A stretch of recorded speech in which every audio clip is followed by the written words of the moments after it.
दिल्ली से लौटे मुख्यमंत्री पुष्कर सिंह धामी सचिवालय में आपदा आपातकालीन परिचालन केंद्र का किया निरीक्षण। बारिश से उपजे हालातों के अधिकारियों से ली जानकारी।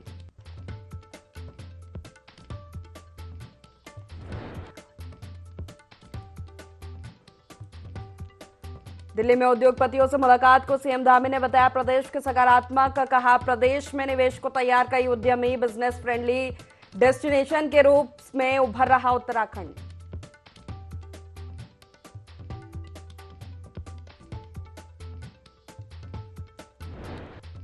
राज्यसभा सांसद नरेश बंसल ने कांग्रेस पर लगाया आरोप। कहा मुख्यमंत्री हो या फिर मंत्री, सभी आपदाग्रस्त क्षेत्रों का लगातार कर रहे दौरा। कांग्रेस सिर्फ ऐसे दफ्तरों में बैठकर जारी कर रही प्रेस विज्ञप्तियां।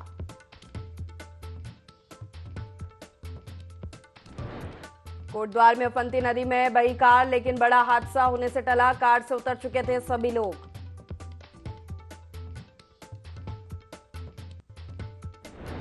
देर रात हरिद्वार के रिहायशी इलाके में घुसा जंगली हाथी। सोशल मीडिया में वायरल हुआ वीडियो। हाथी की चहलकदमी से स्थानीय लोगों में दहशत।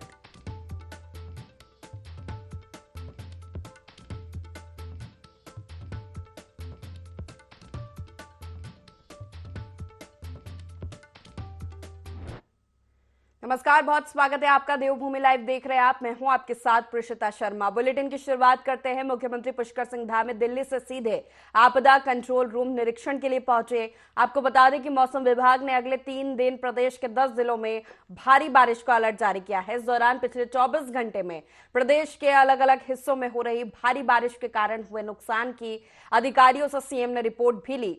सीएम धामी ने कहा कि पूरे प्रदेश में भारी बारिश के चलते आपदा की स्थिति बनी हुई है, जिसके चलते कई जगहों पर नुकसान भी हुआ है। उन्होंने कहा कि भारी बारिश के अलर्ट को देखते हुए सभी जिलों के अधिकारियों को अलर्ट रहने के निर्देश दिए गए हैं। सीएम धामी ने कहा कि उत्तराखंड सरकार जल्द ही उन लोगों के लिए एक योजना ला रही है। आपदा से प्रभावित हुए लोगों के लिए शासन योजना लाएगी और मदद की जाएगी।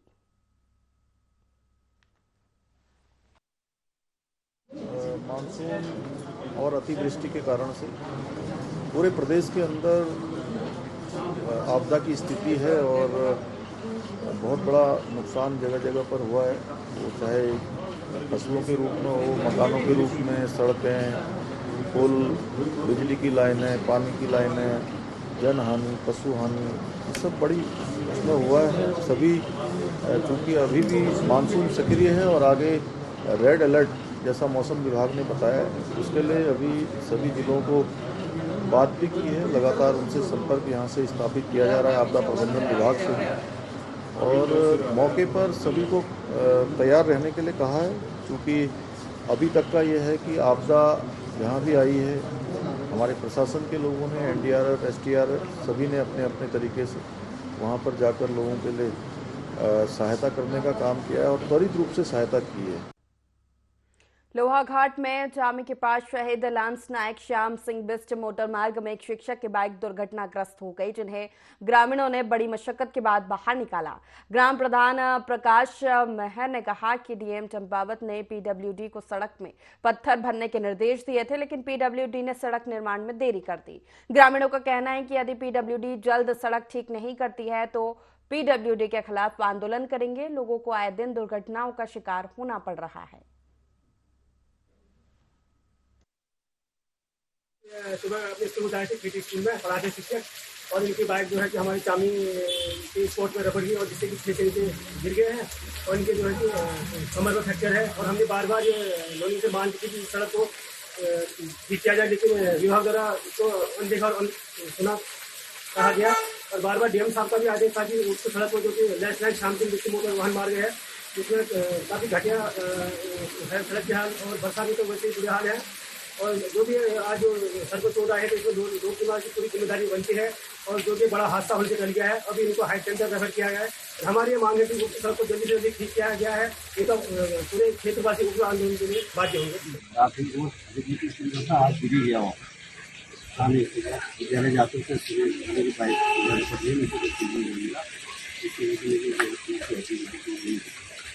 ये ऐसा कि सड़क अगर ठीक होती तो ये सही नहीं पाता।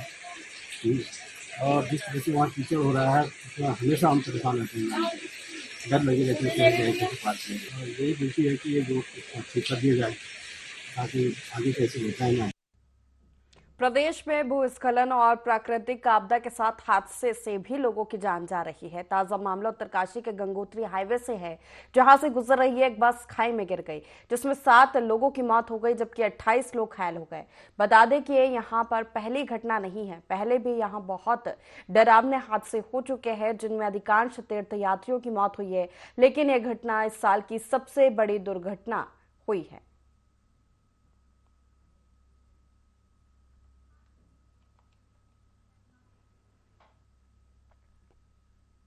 रेरा को लेकर किसानों में फैली भ्रांतियों को दूर करने के लिए जिला प्रशासन और जिला विकास प्राधिकरण की ओर से हल्द्वानी के नगर निगम सभागार में बैठक बुलाई गई, लेकिन बैठक बेनतीजा रही। वहीं अब किसानों के साथ विक्रेता, डेवलपर, प्रमोटर, रजिस्ट्रार कार्यालय के बाहर धरने पर बैठ गए हैं। किसानों ने 25 अगस्त को होने वाली कार्यशाला का भी बहिष्कार करने का निर्णय लिया और जल्द मामले में महापंचायत बुलाने का ऐलान किया है। साथ ही जनता से इस आंदोलन में एकजुट होने की अपील की है।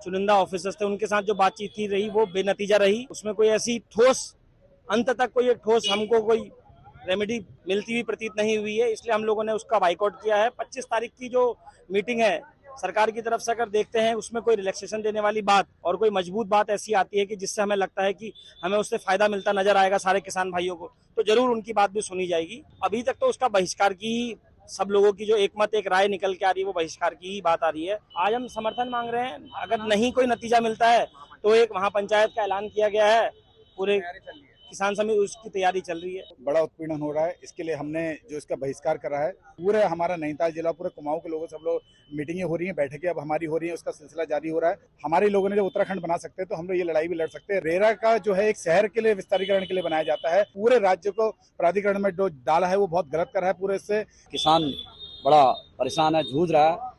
और ये जो किसानों की भूमि है वो किसानों को स्वतंत्र नहीं छोड़ा जा रहा। जो रेरा कानून प्राधिकरण है उससे हम किसान बहुत परेशान है। हमारी महापंचायत की तैयारी चल।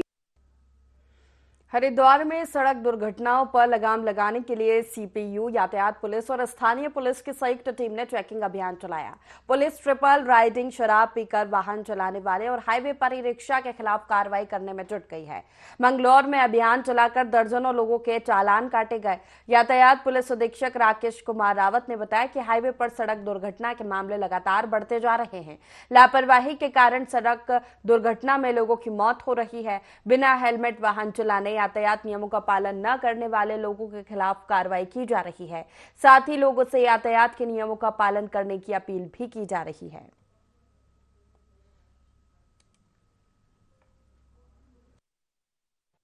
एसपी महोदय के निर्देशानुसार सड़क दुर्घटनाओं पर अंकुश लगाने के लिए और लोगों को यातायात के नियमों से जागरूक कराने के लिए सीपीयू, यातायात पुलिस व थाना पुलिस, स्थानीय थाना पुलिस के एक संयुक्त चेकिंग की जा रही है, जिसमें लोगों को अवेयर भी किया जा रहा है। और ये ट्रिपल राइडिंग हो गए, आपका ड्रंक एंड ड्राइव, शराब पी के जो वाहन चलाते हैं उनके खिलाफ कार्रवाई की जा रही है। अन्य सभी लोगों के खिलाफ जो भी एमवी एक्ट का उल्लंघन कर रहे हैं सभी के खिलाफ कार्रवाई की जा रही है। खास करके ई रिक्शा के खिलाफ विशेष रूप से अभियान चलाया जा रहा है। हाईवे पर ई रिक्शा का चलन बिल्कुल मना है। जैसा आप जानते हैं कि एमवी एक्ट के तहत इनकी स्पीड काफ़ी कम होती है और एक निश्चित स्पीड से ऊपर वाहन चलाना और उससे नीचे चलाना वो भी अपराध है। तो हमारा प्रयास ये है कि जो ई रिक्शा किसी भी दशा में हाईवे पे न चलें। मुख्यमंत्री पुष्कर सिंह धामी ने उत्तराखंड के पूर्व राज्यपाल अजीज कुरैशी के उस बयान की निंदा की है जिसमें अजीज कुरैशी कहते दिख रहे हैं कि गंगा, जमुना, नर्मदा को मैया कहना गलत है। सीएम धामी ने कहा कि जिस मां स्वरूप नदी पर जीवन निर्भर है, ऐसे बयान का कोई मायने नहीं है।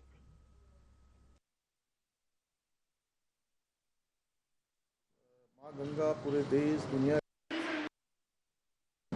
पूरे देश दुनिया के लिए आस्था और श्रद्धा का वो रही हैं। कहीं किसी को लोग आज आचमन करते हैं, कहीं सींचने के काम आती हैं, कहीं लोगों के पानी पेयजल के काम आती हैं। तो मैं समझता हूँ कि जो हमारा परंपरागत रूप से और सांस्कृतिक रूप से माँ गंगा का अस्तित्व है वो वैसे ही है। जो कैसे कोई सूरज की तरफ फूंक रहा है तो उसी के ऊपर पड़ेगा। दिल्ली में ग्लोबल इन्वेस्टर समिट के लिए उद्योगपतियों से बातचीत और विचार विमर्श कर लौटे मुख्यमंत्री पुष्कर सिंह धामी ने मीडिया से चर्चा की। उन्होंने बताया कि उद्योगपतियों से मुलाकात बहुत सकारात्मक रही है। राज्य में उद्योग और युवाओं को अधिक से अधिक रोजगार दिलाने पर राज्य सरकार का फोकस है। जो उद्योग स्वीकृत हो वो समय से लगे से राज्य की आर्थिकी को भी लाभ मिलेगा।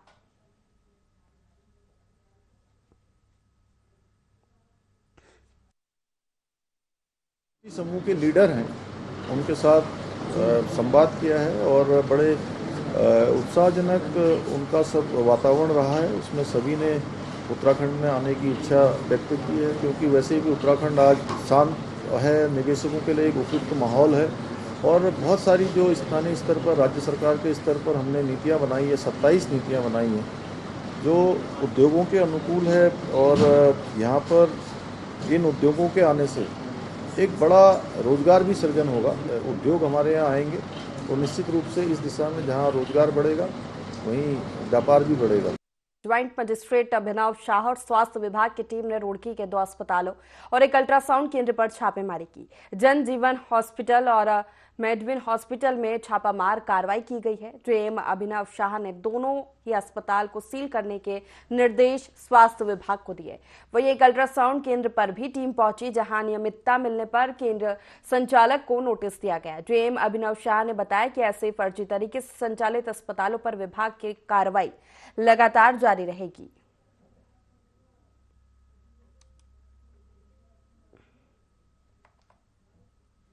पहले उनको बताया कि नॉर्मल डिलीवरी होगी, फिर अभी गंदा पानी पी लिया, उनकी डिलीवरी सीजरियन कराया, बच्चे की डेथ हो गई है और वो संतुष्ट नहीं है। लेकिन वो 3 दिन से उनको डॉक्टर भी नहीं मिल पाए, तो वो कंप्लेंट कर रहे हैं। अभी हम लोग ये एक रैंडमली जांच कर रहे हैं और कुछ शिकायतें आती रहती हैं जनप्रतिनिधियों के द्वारा, आप मीडिया के द्वारा आती है कि कहाँ, तो हम लोग रैंडमली मार रहे हैं ऐसा कुछ। खरीदी की कुछ हॉस्पिटल से चल रहे हैं जहाँ पे सही से कोई डॉक्टर नहीं बैठ रहा है और अच्छे से कार्रवाई नहीं हो रही है। तो उसी क्रम में आज हमने औचक निरीक्षण करा पूरी टीम के साथ। मैंने सीएम ऑफिस से भी बुलाए थे, सीएम साहब को भी बुलाया था। तो हमने यहाँ 2 से 3 हॉस्पिटल अभी चेक करे हैं जिनमें काफ़ी अनियमितता पाई गई है। कोई भी डॉक्टर मौके पे नहीं मिला, ये प्रॉपर डॉक्यूमेंट्स में दिखा पाए, तो उसको तत्काल हम उनके जो भी आवश्यक कार्रवाई वो कर रहे हैं और सील भी कर रहे हैं साथ साथ हॉस्पिटल। जैसे कोई क्या कहते हैं बर्थ ले आ रखे हैं, सिजेरियन करवा रहे हैं कोई यहाँ पे, बट ये कोई नहीं बता पा रहा है कि किस डॉक्टर ने करा है और क्या उस पर वैलिड डिग्री थी कि नहीं थी। तो ये सारी चीज़ें बहुत ज़्यादा अनियमितता हैं। तो जो भी यहाँ पे ऐसे पेशेंट होंगे उनको हम सिविल हॉस्पिटल शिफ्ट करेंगे और ये तत्काल हम रूप से। लक्सर में आपदाग्रस्त लोगों को मुआवजा राशि काफी कम दी जा रही है। इस संबंध में मुख्यमंत्री और लोकसभा सांसद के अलावा राज्य के कई कैबिनेट मंत्रियों ने तमाम तरह के आश्वासन भी दिए। हरिद्वार के लोकसभा सांसद डॉक्टर रमेश पोखरियाल निशंक के प्रतिनिधि ओम प्रकाश के मुताबिक अब केंद्र से शीघ्र एक बड़ा राहत पैकेज का संकेत दिया गया है। हरिद्वार के लोकसभा सांसद प्रतिनिधि ओम प्रकाश ने बताया कि सांसद लगातार सीएम के संपर्क में है और सीएम भी निरंतर केंद्र सरकार के संपर्क में है। राज्य और केंद्र सरकारों सहित विधायक और सांसदों के अलावा कैबिनेट मंत्रियों के जरिए जारी किए गए आश्वासन पर सरकार खरी उतरेगी। उन्होंने निश्चित रूप से शीघ्र एक खुशी के रूप में केंद्र सरकार से राहत पैकेज मिलने के संकेत जारी किए।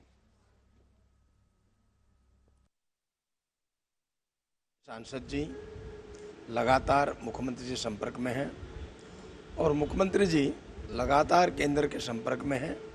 ये जो अभी जो चेक बांटे जा रहे हैं ये फौरी तौर पर एक राहत है, लेकिन हमें विश्वास है अपनी सरकार पर, अपने मुख्यमंत्री पर, अपने केंद्र सरकार पर, अपने सांसद पर।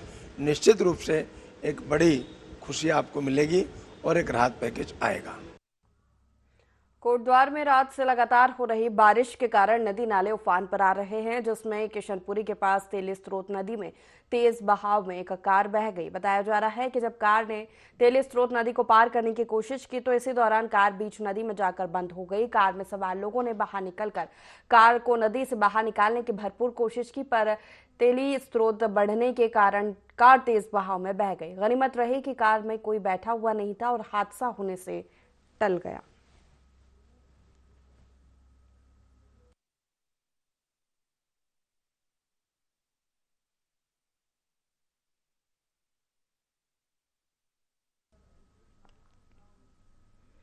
हरिद्वार में जंगली जीवों का आबादी क्षेत्र में घुसने का सिलसिला लगातार जारी है। देर रात यहां के जगजीतपुर क्षेत्र में एक जंगली हाथी घुस आया। हाथी को देखकर लोग घबरा गए। हालांकि हाथी ने किसी को आहत नहीं किया।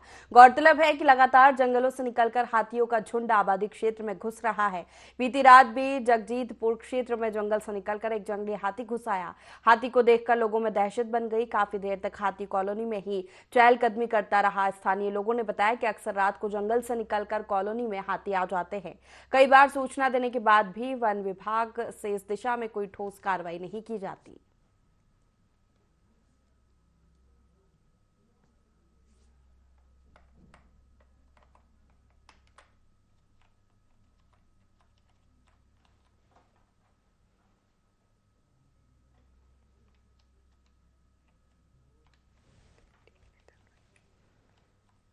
तो हरिद्वार के रिहायशी इलाकों में हाथी की चहलकदमी देखी गई है।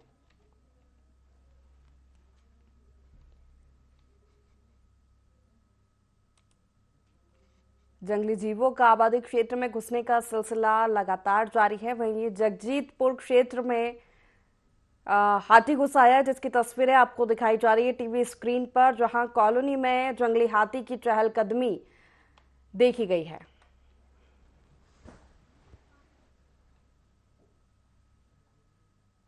जिला मजिस्ट्रेट हरिद्वार लिखी हुई गाड़ी लेकर घूम रहे दो युवकों का स्थानीय लोगों ने झड़प का वीडियो सोशल मीडिया पर वायरल हो रहा है। वीडियो में बोलेरो कार में दो युवक बैठे हुए नजर आ रहे हैं, जिनकी कुछ लोगों से झड़प हो रही है। गाड़ी के बाहर से वीडियो बना रहे लोग कार सवार युवकों पर नशे में हूटर बजाते हुए तेज गाड़ी भगाने का आरोप लगा रहे हैं। हालांकि पुलिस और प्रशासन के अधिकारी मामले में चुप्पी साधे हुए हैं। गाड़ी हरिद्वार जिले के किसी अधिकारी की है, यह साफ नहीं हो पाया है। वहीं हरिद्वार के जिलाधिकारी ने मामले की जांच की बात कही है।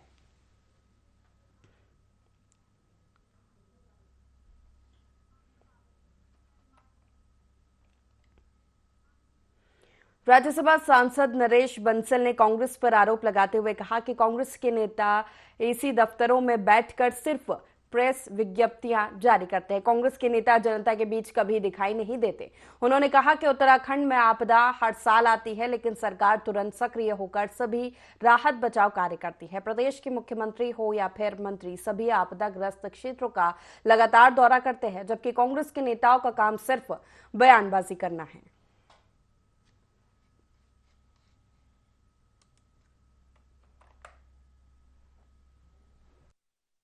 कांग्रेस और कांग्रेस के नेता केवल एसी में बैठकर के विज्ञप्ति जारी करते हैं, कभी जनता की सेवा के लिए, जनता के सहयोग के लिए, जनता के बीच में दिखाई नहीं पड़ता। आपदा का दौर है, हम सब जानते हैं, और उत्तराखंड में आपदाएं प्रतिवर्ष आती हैं, पर सरकार तुरंत सक्रिय होकर के राहत के कार्य को करती है। हमारे यशस्वी मुख्यमंत्री श्री पुष्कर सिंह धामी जी स्वयं समय समय पर ग्राउंड जीरो पर जाते हैं, जायजा लेते हैं। हमारे मंत्री जाते हैं, हमारी पार्टी के प्रदेश अध्यक्ष जाते हैं, लेकिन वो केवल विज्ञप्ति जारी करते हैं और कुछ नहीं।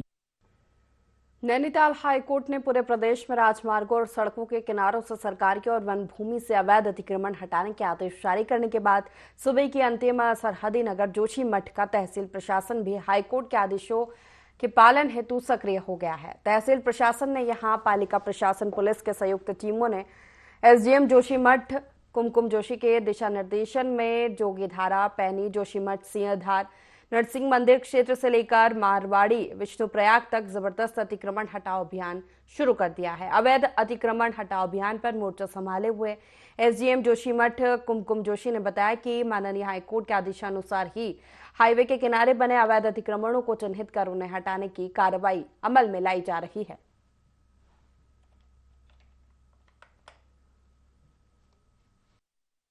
आदेश है कि जितनी भी जगह हाईवेज हैं उनके किनारे जो अवैध अतिक्रमण हुए हैं उनको तत्काल रूप से हटाया जाए। उसी के क्रम में आज जोशीमठ नगरपालिका क्षेत्र में अभियान चलाया गया, जिसमें नगरपालिका की सीमा जहां से शुरू होती है और जहां तक समाप्त होती है वहां पर समस्त अतिक्रमण हटाए जा रहे हैं। जनपद उत्तरकाशी में आई फ्लू के बाद अब रहस्यमय बुखार एवं डायरिया फैल रहा है। इस बुखार का सबसे ज्यादा असर बच्चों पर हो रहा है। चिकित्सकों का कहना है कि मौसम में आए बदलाव के कारण ये बुखार तेजी से फैल रहा है।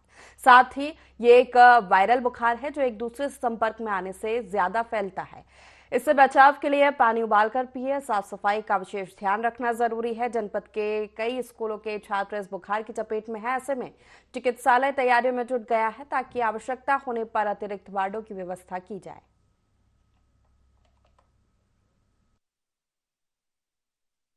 आने को ना अभी कल तक है यहाँ पे, थोड़ा बुखार ठीक हो रहा था। हॉस्पिटल में उत्तरकाशी हॉस्पिटल है। बच्चों को बहुत ज़्यादा डायरिया वगैरह बहुत फैल रहा है, तो मेरी ये सभी से ये है गुजारिश है कि सब लोग अपनी साफ सफाई का पूरा ध्यान रखें। बच्चों को उबला हुआ पानी पिलाएं, सफाई का ध्यान रखें और अगर कोई परेशानी है तो तुरंत डॉक्टर को दिखाना है हॉस्पिटल, और हर चीज़ का ध्यान रखें बच्चों को। बरसात के सीज़न में जो गैस्ट्रोएंटेरिटिस होती है, इसमें उल्टी हो गया, दस्त हो गया और बैक्टीरियल वायरल बहुत सारे इन्फेक्शन होते हैं। तो इसमें बच्चों में बहुत सारे जो हैं, जैसे आंखों में बहुत सारी कंजक्टिवाइटिस हो रही है, तो इसके लिए जो है सबसे पहले हमको जो है अपनी जो है डाइटरी हैबिट है उसको ठीक करना पड़ेगा। थराली देवाल नारायण बगड़ के कांग्रेस कार्यकर्ताओं ने उपजिलाधिकारी कार्यालय के माध्यम से सीएम को ज्ञापन भेजते हुए थराली पिंडर क्षेत्र को आपदाग्रस्त क्षेत्र घोषित करने की मांग की है।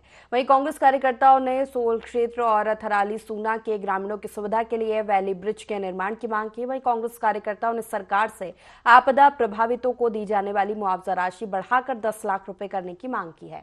वहीं क्षतिग्रस्त मार्गों का ट्रीटमेंट नहीं किए जाने को लेकर सरकार और क्षेत्रीय विधायक के खिलाफ नारेबाजी कर प्रदर्शन किया।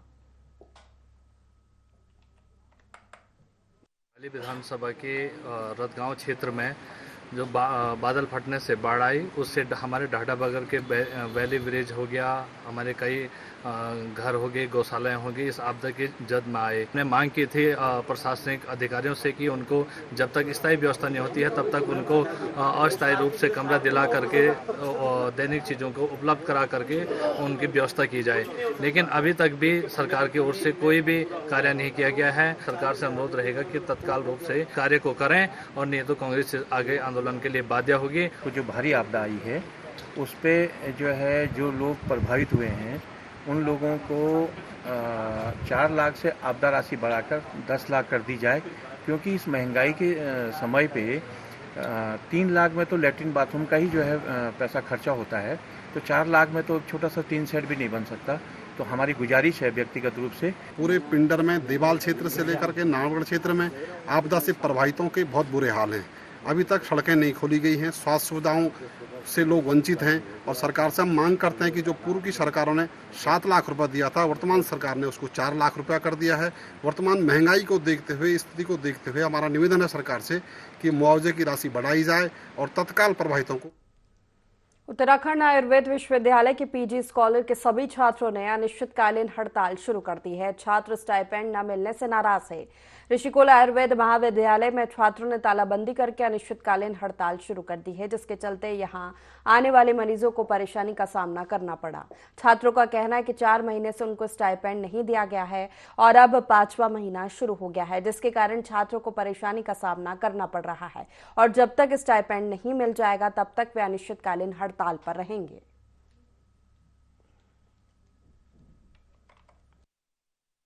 पीजी स्कॉलर जो है उनको स्टाइपेंड के रूप में जो है मासिक भत्ता दिया जाता है सरकार के द्वारा, लेकिन बड़ा हास्यास्पद विषय है और बहुत दुख की बात भी है कि पिछले 5 माह से जो है जो हमारा स्टाइपेंड है, जो भी मासिक भत्ता सरकार के द्वारा दिया जाता है, वो हमको नहीं दिया जा रहा है, जिसके लिए हम लोग को आज मजबूरन ये अनिश्चितकालीन हड़ताल जो है इसकी शुरुआत करनी पड़ी। झूठे आश्वासन के अलावा हम लोगों को कुछ नहीं मिला है, हम लोगों को केवल मायूसी हाथ लगी है, जिस कारण हमको मजबूर होकर आज अनिश्चितकालीन जो हड़ताल है उसको करने के लिए मजबूर होना पड़ा है। आज हमारी मांगे पूरी नहीं होती तो जैसा आप सबको पहले से ही पता, हमने गेट पे भी ताला लगाया, ओपीडीज भी बंद करी है, तो ये कंटिन्यू रहेगा जब तक हमारी मांगे पूरी नहीं होंगी। ना ये ओपीडी के ताले खुलेंगे ना गेट के ताले खुलेंगे, कंटिन्यूअस में ऐसे रहेगा। आज भी रहेगा, कल भी रहेगा, जब तक हम 1st to 3rd ईयर सबके अकाउंट में पैसा नहीं आ जाता।